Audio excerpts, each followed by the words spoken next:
Eu convido vocês a abrirem suas Bíblias no livro de Mateus, capítulo 8, para acompanharem junto comigo.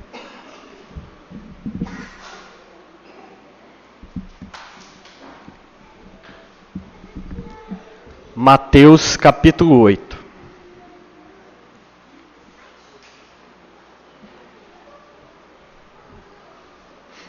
Versículo 23.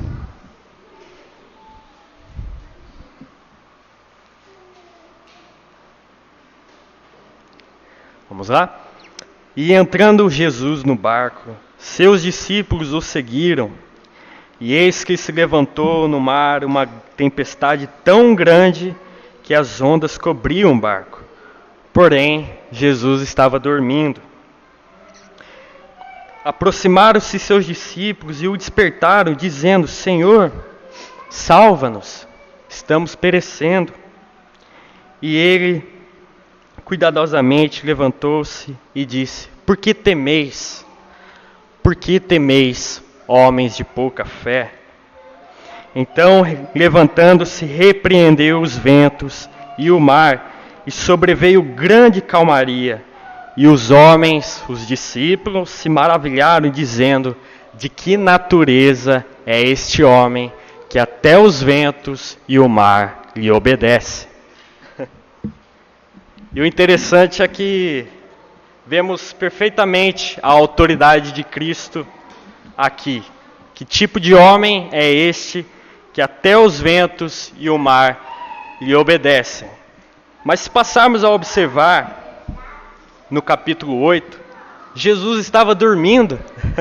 Jesus estava dormindo.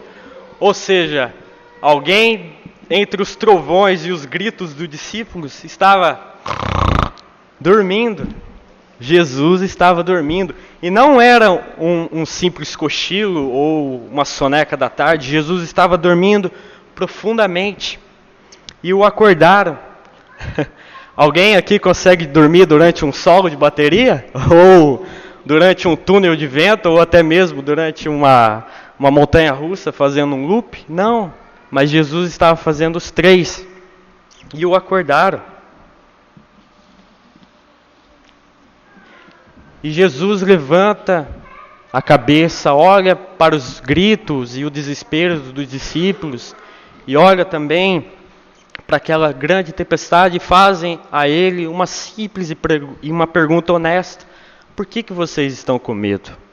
E você vê perfeitamente como Deus, como Jesus controla os nossos medos, como Ele submete a eles. E a vida vem com medos. E é algo assustador essa coisa chamada vida. A vida vem com medos.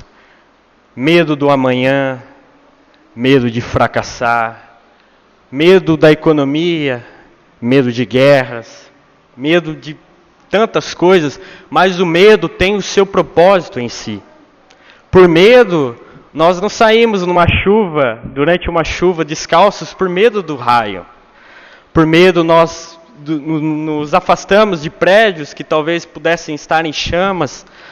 Por temor, nós obedecemos. Por medo da consequência, nós obedecemos. Por medo da lei, nós dirigimos devagar. Eu ainda não, porque ainda não tenho carta.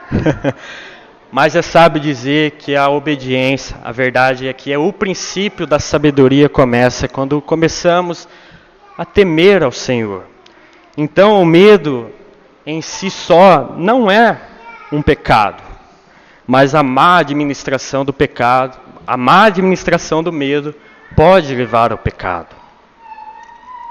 Porque no momento em que deixamos nos levar pelo medo, o leão da ansiedade nos domina e define a nossa vida, define o nosso dia a dia, porque sabemos que o aliado do medo é a ansiedade, que por muitas vezes não permite com que dormimos, faz com que aliamos a insônia, que muitas pessoas sofrem com isso.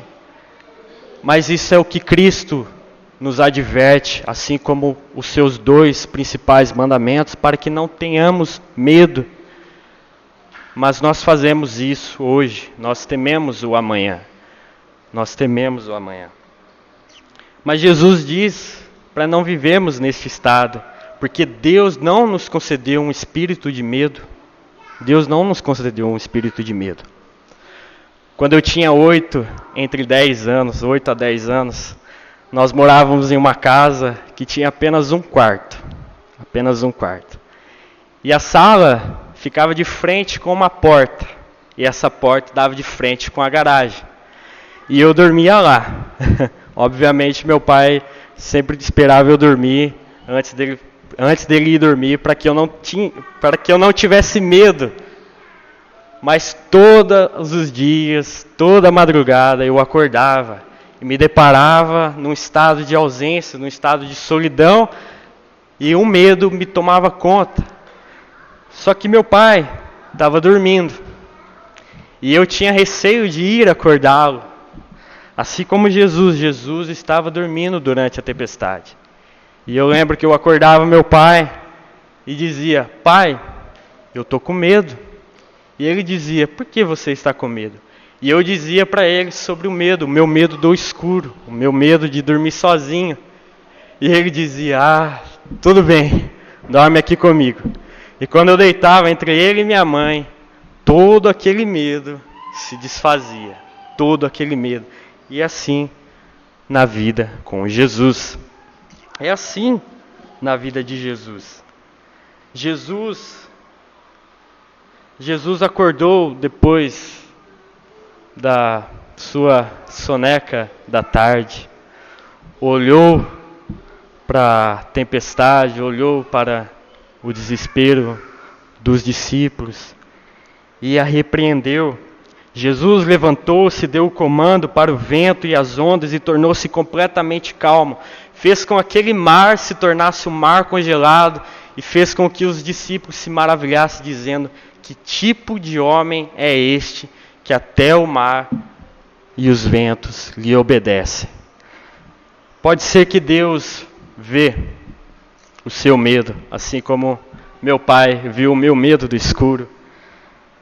Pode ser que entre você e a coragem se interpõe em uma simples oração ao seu Pai que estás no céu. E o medo nos domina completamente, infelizmente. Isso é algo que sempre estará, porque o medo enche o mundo, mas ele não deve encher a sua vida. Amém? Muito obrigado, viu, irmãos, pela oportunidade.